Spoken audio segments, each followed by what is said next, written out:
नहीं आज पानी है ही नहीं। चलो देखो भैया, कल how do metal and non metal react, अपन ने इसके ऊपर कल एक्सरसाइज तो कर ली थी, वो इजी एक्सरसाइज थी। मेटल क्या है, पीरियोडिक टेबल में इस तरफ वाले लेफ्ट वाले है ना, सोडियम है, लिथियम, उसके नीचे पोटेशियम, मैग्नीशियम, कैल्शियम, ये क्या हो गए मेटल। और नॉन मेटल लास्ट में यहाँ पे, जैसे है ना क्लोरीन है और ऑक्सीजन है और फ्लोरीन है ना, और सल्फर है, ये सारे क्या हो जाएंगे नॉन मेटल। इनका जब आपस में रिएक्शन होता है उसको तो यहाँ पे अपन देखेंगे क्या है। मेटल क्या करते हैं, इलेक्ट्रॉन देते हैं और नॉन मेटल इलेक्ट्रॉन लेते हैं। ये तो लूज करेंगे इलेक्ट्रॉन और ये नॉन मेटल गेन करेंगे। इलेक्ट्रॉन गेन करेंगे उसके पे क्या चार्ज लगेगा, माइनस का, -1 -2 जैसा भी है। और मेटल पे क्या चार्ज लगेगा, +1 +2। तो जिस पे चार्ज प्लस का है उसको बोलते हैं मेटल, जिस पे चार्ज माइनस का है वो नॉन मेटल। एक अकेला है हाइड्रोजन जिस पे चार्ज प्लस का भी होता है, लेकिन वो क्या है नॉन मेटल ही है, अकेला हाइड्रोजन ही ऐसा और बाकी कोई नहीं है। ठीक है, बस इतना सब कुछ दे रखा है इसके अंदर। आगे अपन देख लेते हैं इसके अंदर क्या है। ये तुमने 9th क्लास में भी पढ़ा था और मैंने इस समय पढ़ाया भी था। नोबल गैस, इसकी आउटर मोस्ट शेल में 8 इलेक्ट्रॉन होते हैं, ना तो कुछ लेगा और नहीं कुछ देगा, वैसा का वैसा रहेगा जैसा है ना, 8 का 8 ही रहेगा। मेटल है, उनके लास्ट में क्या है 1 है, लास्ट में 2 है, लास्ट में 3 है, 1 है और 2 है ना। सोडियम, मैग्नीशियम, एल्यूमिनियम 11 12 13 और 19 20।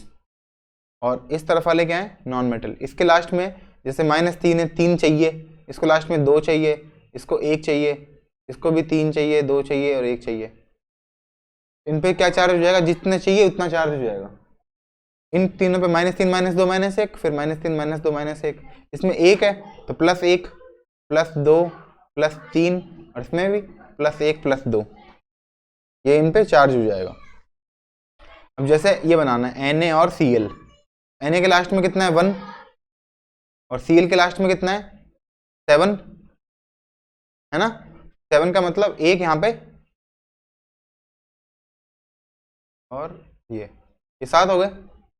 1 इसका यहाँ पे आ जाएगा, 1 यहाँ पे आके इस पे क्या चार्ज हो जाएगा प्लस का 1 और Cl के अंदर तो -1। ये 1 यहाँ पे इसका आ गया, बाकी सारे क्रॉस वाले। और ये क्या हो जाएगा Na+ ब्रैकेट लगा के यहाँ पे Cl-। ये डायग्राम बन जाएगा इसका। इस तरह के कल अपन ने क्वेश्चन कर लिए थे। ठीक है, ये डायग्राम बन गया यहाँ पे नीचे वाला। इस तरह से अपन और भी बना सकते हैं, जैसे MgCl2 बन गया यहाँ पे, MgO बन सकता है, जितने सारे बन जाएंगे। अब आगे प्रॉपर्टी ऑफ आयनिक कंपाउंड।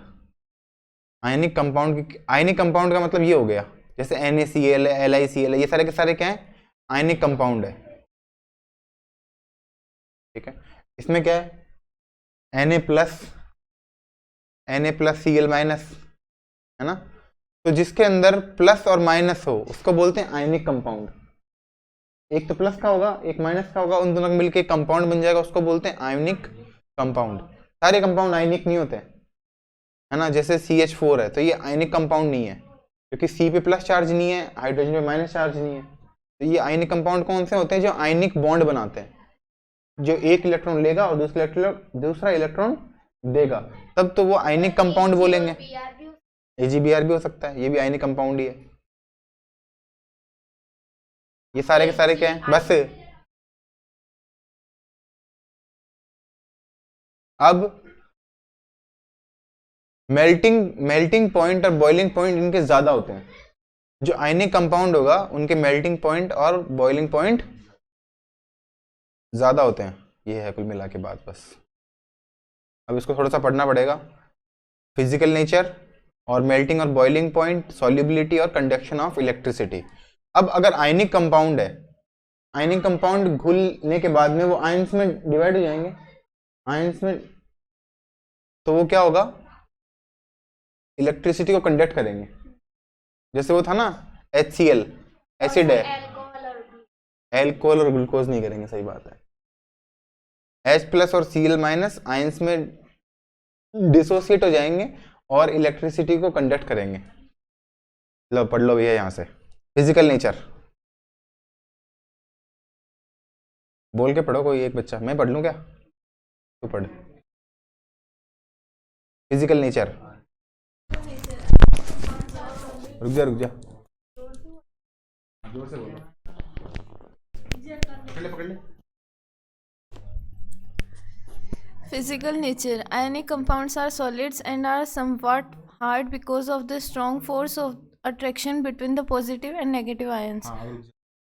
इसमें क्या है, हाँ अट्रैक्शन, ज्यादा अट्रैक्शन है, स्ट्रॉन्ग फोर्स ऑफ अट्रैक्शन है किसके अंदर, पॉजिटिव और नेगेटिव आयंस के अंदर। पॉजिटिव कौन हो गया, जैसे Na+, और नेगेटिव कौन हो गया, Cl-।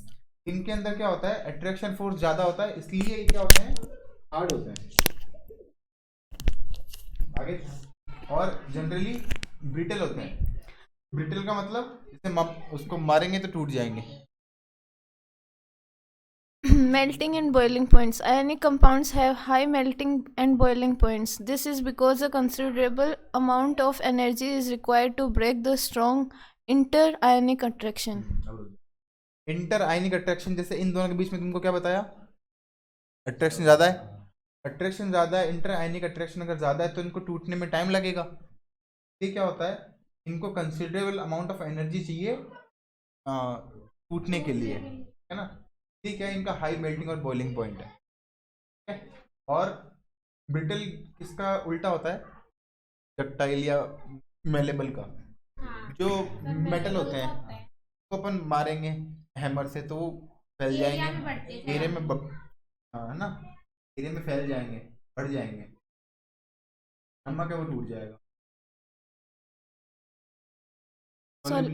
Solubility. Electrovalent compounds are generally soluble in water and insoluble in solvents such as kerosene, petrol, etc.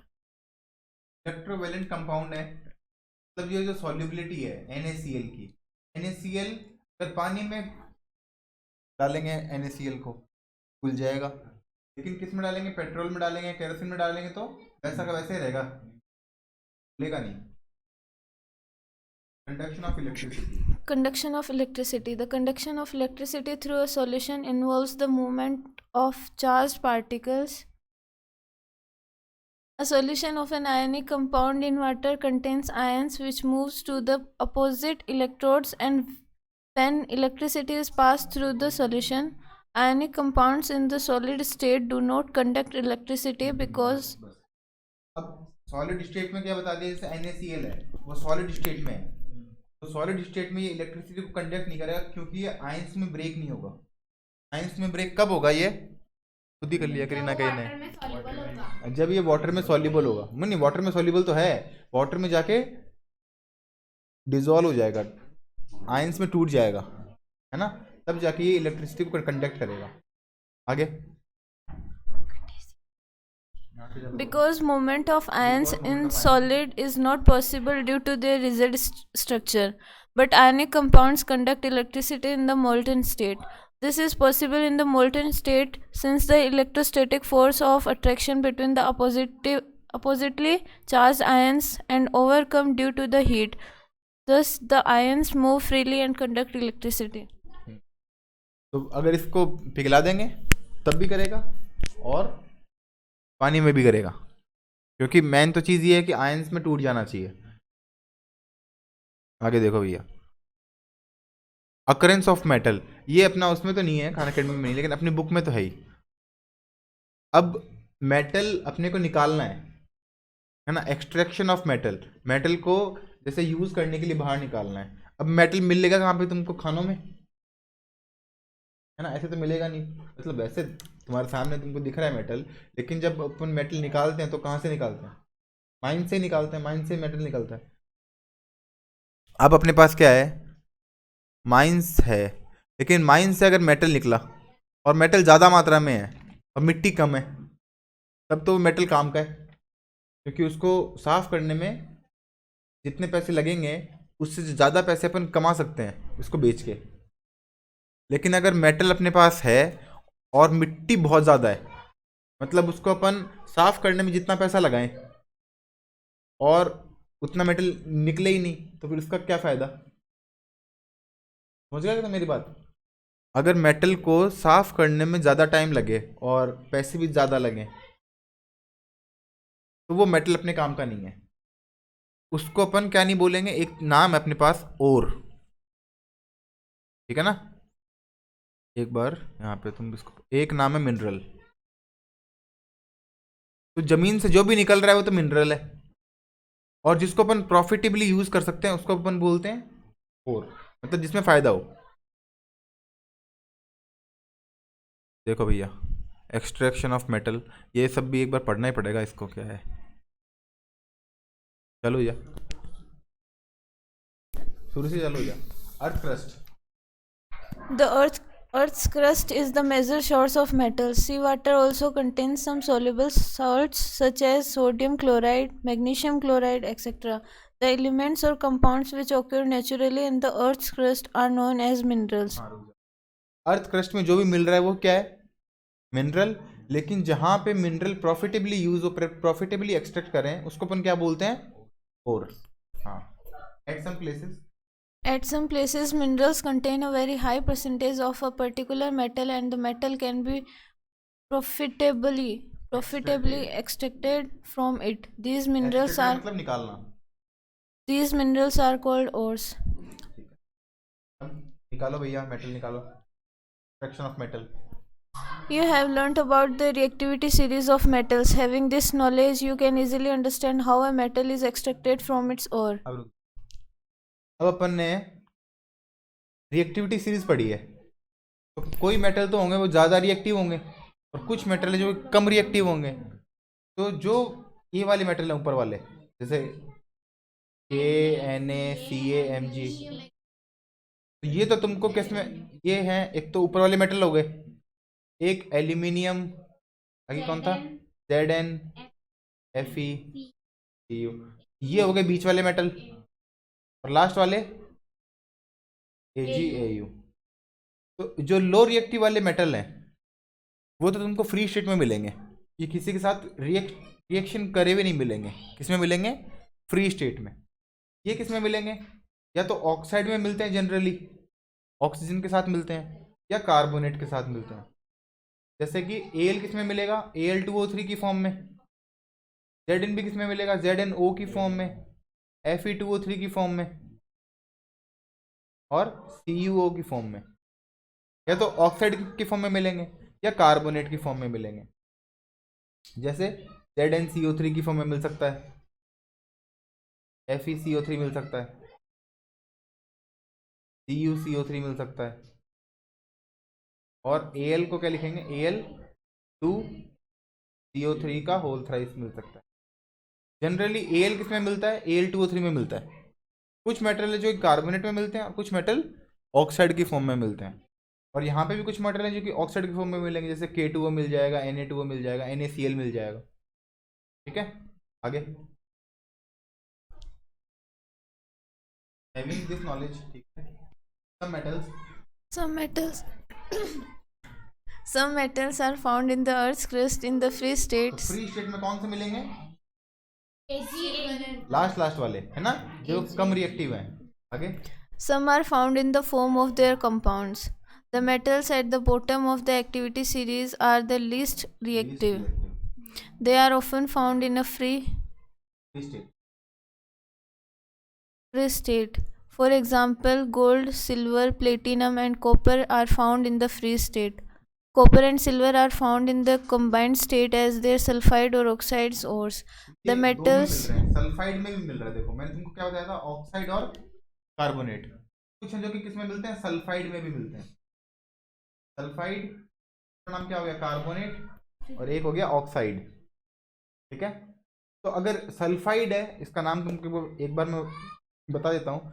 Sulphide में अगर जो मिलेगा उसको अगर अपन ऑक्साइड में चेंज करते हैं, मेन चीज़ है कि ऑक्साइड में चेंज तो करेंगे ही करेंगे, तो सल्फाइड से ऑक्साइड में चेंज करने को बोलते हैं रोस्टिंग, है ना। जैसे अपन अपन तो क्या करेंगे, क्या बोलते हैं, रोस्टिंग। और कार्बोनेट से ऑक्साइड में चेंज करने को बोलेंगे calcination.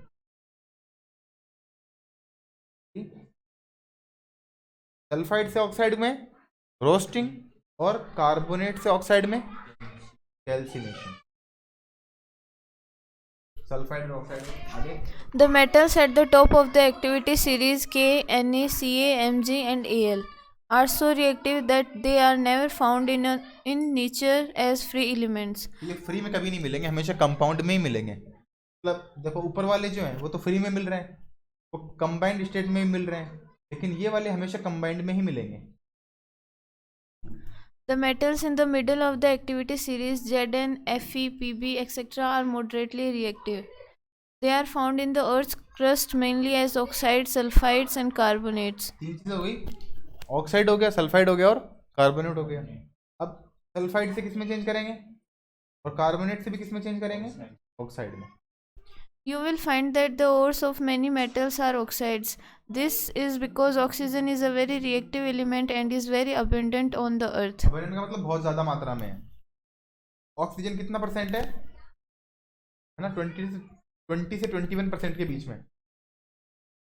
Thus, on the basis of reactivity, we can group the metals into the following three categories. Metals of low reactivity. इसमें कौन आ जाएगा, लास्ट वाले ये दोनों Ag और Au। Metals of medium reactivity. ये आ जाएंगे ये Fe, Pb, Cu। Metals of high reactivity. में K, Na, Ca, Mg, Al। अब इनका क्या करते हैं, डायरेक्ट इलेक्ट्रोलाइसिस, क्योंकि इनका अपन रिडक्शन नहीं कर सकते, इसमें से ऑक्सीजन निकाल नहीं सकते डायरेक्ट, मतलब गर्म करके या इस तरह से, तो उसमें इलेक्ट्रिसिटी से ही होगा ये काम। इनके अंदर हमेशा क्या होता है, इलेक्ट्रोलाइसिस। इनमें क्या होता है, रिडक्शन होता है। इनका रिडक्शन का मतलब ऑक्सीजन का निकलना, है ना, फर्स्ट चैप्टर में पढ़ा था अपन ने, रिडक्शन का मतलब ऑक्सीजन का निकलना। तो जैसे Zn है वो किस फॉर्म में है, ZnO की फॉर्म में, इसका रिएक्शन कर देंगे कार्बन से तो बन जाएगा Zn, और एक क्या बन जाएगा CO2 या CO, दोनों बन सकते हैं। कार्बन डाइऑक्साइड, अगर ऑक्सीजन ज़्यादा है तो कार्बन डाइऑक्साइड, ऑक्सीजन कम है तो कार्बन मोनोऑक्साइड। क्या करेंगे, रिडक्शन यूजिंग कार्बन, और ये तो क्या मिलते हैं, जैसे कि जैसे हैं वैसे के वैसे मिलते हैं। इनको अपन को एक्सट्रैक्ट नहीं करना पड़ता, मतलब निकालना पड़ता है, लेकिन साफ ही मिलते हैं, ये जैसे हैं वैसे मिलते हैं। आगे Different techniques are to be used for obtaining the metals falling in each category. Several steps are involved in the extraction of pure metal from ores. A summary of these steps is given in figure 3.10. Each step is explained in detail in the following sections. सबसे पहले अपने पास क्या है, ओर है। ओर का मतलब mineral से अपन ने वो कर लिया, डिफरेंशिएट कर लिया कि कौन सा तो मिनरल है और कौन सा ओर है। तो कैसे किया अपन ने, कुछ जैसे मान लो अपन ने खुदाई की, अपन ने तो क्या की, मतलब जिसने भी की क्या की, खुदाई की। अब उसमें से मिट्टी लेके आए, मिनरल लेके आए उसके अंदर से, उसको चेक किया, अगर लगा कि वो प्रॉफिट हो सकता है तब तो वो और हो गया, और इसमें प्रॉफिट नहीं हो सकता, मिनरल हो गया। अब और में क्या है, और को अपन को पता चल गया, अपन ने ये बता दिया कि ये तो मिनरल है, इसको तो हटाओ, क्या बच गया, और। अब और का सबसे पहले क्या करेंगे, कंसंट्रेशन ऑफ और। कंसंट्रेशन का मतलब होता है उसमें से मिट्टी हटाना। जैसे मान लो और है, उसके अंदर 1% है, कितना है सिर्फ, बाकी 99% मिट्टी है, बाकी 99% मिट्टी है। तो कंसंट्रेशन के अंदर क्या क्या करेंगे, जैसे पानी वानी से या फिर कैसे भी मिट्टी हटा देंगे, है ना, जो मेन जो खराब है उसको हटा देंगे। तो और से जब कंसंट्रेशन ऑफ और करते हैं तो वो 1% से लेकर लगभग 20% के आसपास हो जाता है, ठीक है ना। मतलब कंसंट्रेशन का मतलब ये हो गया कि जो अपन ने मेन खराब चीज़ें थी ना वो तो हटा दी उसमें से। जो कुछ अपने पास अब इसके बाद में अपन प्रोसेस चालू करेंगे करना। अब देखो कंसंट्रेशन करने के बाद में मतलब 1% से कहाँ पे लिया है, 20% पे लिया है। अब उस 20% के बाद में अगर उसको 3 कैटेगरी में डिवाइड करना पड़ेगा। एक तो AgAu वाली category, metal of medium reactivity, Fe, Zn, Pb, हाँ AlB, Al तो ऊपर वाले में सही है, और metal of high reactivity. Al है ना, कभी कभी इसमें आ जाता है और इसमें भी आ जाता है, दोनों में सही है। सबसे इंपॉर्टेंट कौन है इसमें, कौन आएगा, Na, Ca, Mg, ये इसमें आएंगे। इनका क्या करेंगे, इलेक्ट्रोलाइसिस, और ये तो डायरेक्ट मिलते हैं लो रिएक्टिविटी वाले। जनरली किस में मिलते हैं, सल्फाइड ओर में। तो सल्फाइड ओर में रोस्टिंग करते हैं, सल्फाइड ओर से ऑक्साइड ओर में चेंज करना क्या बोलते हैं, रोस्टिंग। फिर ऑक्साइड ओर में चेंज करेंगे, फिर अपने को डायरेक्ट क्या मिलेगा, मेटल, गर्म करने से। और इसके अंदर 2 चीज़ मिलती है, तो कार्बोनेट ओर या सल्फाइड ओर का। कार्बोनेट ओर से कैल्सिनेशन करके क्या मिलेगा, ऑक्साइड ओर, ऑक्साइड में चेंज हो जाएगा। और इसमें रोस्टिंग करके ऑक्साइड में चेंज हो जाएगा, ऑक्साइड ऑफ मेटल। और इस ऑक्साइड का रिडक्शन कर देंगे कार्बन की हेल्प से, तो कार्बन डाइऑक्साइड निकल जाएगा और क्या क्या बचेगा, मेटल। देखो भाई अपने पास क्या क्या दे रखा है इसके अंदर, आगे इनरिचमेंट ऑफ ओर। अपन ने सबसे पहले कंसंट्रेट तो कर लिया उसको, है ना, ऊपर ऊपर वाला तो काम आ गया। एक सेकेंड, कंसंट्रेशन तो कर लिया, अब इनरिचमेंट कर रहे हैं, उसमें थोड़ा सा और उसको प्योर कर रहे हैं। इनरिचमेंट ऑफ ओर के अपने पास कुछ मेथड्स हैं। Ore mined from earth are usually contaminated with large amount of impurities such as soil, sand, उनको अपन क्या बोलते हैं, गैंग। सोइल सैंड जैसी इम्प्योरिटी है, उसको अपन बोलते हैं gangue. The impurities must be removed from the ore prior to extraction of the metal. जब अपन एक्सट्रैक्शन करेंगे तो उसके अंदर सबसे प्रायर क्या है, उन इम्प्योरिटीज को हटाना, सैंड को, है ना, सॉइल को, इन प्रॉपर्टीज को हटाना। द प्रोसेस, इस प्रोसेस को अपन क्या बोलते हैं, this process use for removing the gangue from the ore is based on difference between the physical and chemical properties of the gangue and the ore. जैसे कि मान लो आयरन ओर है, मुझे आयरन ओर को आयरन ओर में से iron निकालना है, तो तुम बताओ क्या क्या करना चाहिए, मैग्नेट से करना चाहिए, बिल्कुल सही बात है। तो आयरन ओर में हमेशा क्या काम आता है, मैग्नेटिक सेपरेशन, मैग्नेट से सेपरेट कर देते हैं। और अगर कोई मान लो भारी और कोई हल्का हो, तो उसको क्या करेंगे, उसमें ना पानी मिला के और चलाएंगे, तो जो हल्का हल्का है वो तो ऊपर आ जाएगा और जो भारी है वो नीचे आ जाएगा, ऐसा है। तो डिफरेंट सेपरेशन टेक्निक है, वो कर लेंगे, लेकिन अपने को इसमें दे नहीं रखा, बाकी बुक्स में हो सकता है। इतना बहुत है आज के लिए, चलो बाकी एक थोड़ा सा मैं ना लो रिएक्टिविटी वाला कर लें, 2 मिनट का काम हो रहा है इसके अंदर। बाकी कल रोस्टिंग और कैल्सिनेशन कल कर लेंगे। तो लो रिएक्टिविटी वाले में डायरेक्ट बस इतना सा कर लेते हैं, यहाँ तक लो रिएक्टिविटी वाले, ठीक है ना। तो लो रिएक्टिविटी वाले में अपने पास सल्फाइड ओर है, लास्ट में एस लगा हुआ है, उसको अपन ने ऑक्सीजन की हेल्प से गर्म किया, एयर में गर्म किया, तो ये क्या बन गया, ऑक्साइड ओर। लास्ट में एस था, लास्ट में क्या लग गया, वो लग गया। अब इसको वापस गर्म किया, ऑक्सीजन उड़ गई और क्या बच गया, खाली मरकरी बच गई, ठीक है। ऐसा ही Cu2s में करेंगे, Cu2s, तो Cu2s में ऑक्सीजन दिया, सल्फाइड से ऑक्साइड बन गया। इसको गर्म भी कर सकते हैं, लेकिन इससे अच्छा क्या है, इन दोनों को मिला दो, Cu2 और Cu2s, तो क्या बन जाएगा, SO2, ठीक है। इसमें ऑक्सीजन, इसका सल्फर, दोनों मिलकर SO2 बन गए और क्या मिल गया, Cu मिल गया। लेकिन इसमें नुकसान क्या है, SO2 वाले के अंदर, SO2 है ना बहुत ऐसे जहरीली गैस है, तो एटमॉस्फेयर में जाके वो खराब ही करती है, लेकिन क्या कर सकते हैं, खराब करती है तो करती है। अपने को क्या चाहिए, Cu, इतना ही है। बाकी कल कर लेंगे अपन हम।